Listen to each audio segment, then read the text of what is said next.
اچھا مجھے بتائیے گا کہاں سے آئی ہیں اور آپ کا کیا ایشو کیا ہے، اور یہ جو آپ نے لکھا ہوا ہے اس کے بارے میں کتنی حقیقت آپ کے پاس ہے؟ میرا نام شائستہ ہے، میں کراچی سے آئی ہوں اور اٹک میں یہ کیس دیکھ رہی تھی فیک ڈاکومنٹس کا۔ اس دوران میرے ساتھ میں ہراسمنٹ ہوئی ہے اور ہراسمنٹ مخالف وکیل نے کی ہے۔ مخالف وکیل کا نام اسرار خٹک ہے۔ اس نے یہ کہا میرے ساتھ سو جاؤ، تمہارے حق میں فیصلہ ہوگا۔ فیصلہ کون کرتا ہے؟ ججز کرتے ہیں۔ کتنے ججز کے ساتھ میں سونا پڑے گا تو فیصلہ ہوگا؟ اس ہراسمنٹ کے کیس میں ہائی کورٹ تک گئی۔ ہائی کورٹ کے ججز تک بھی یہ کہہ رہے پنجاب بار جائیں۔ پنجاب بار نے پی آئی سی حملے میں کیا کیا جو مجھے ریلیف ملے گا؟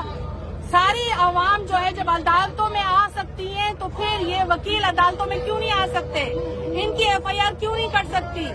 اس پر جبکہ اس نے مجھے تھپڑ مارا بھری عدالت میں، اس کے خلاف جو ہے 780 لگائے جائے، میں یہ چاہ رہی ہوں۔ 509 لگائے جائے، میں یہ چاہ رہی ہوں۔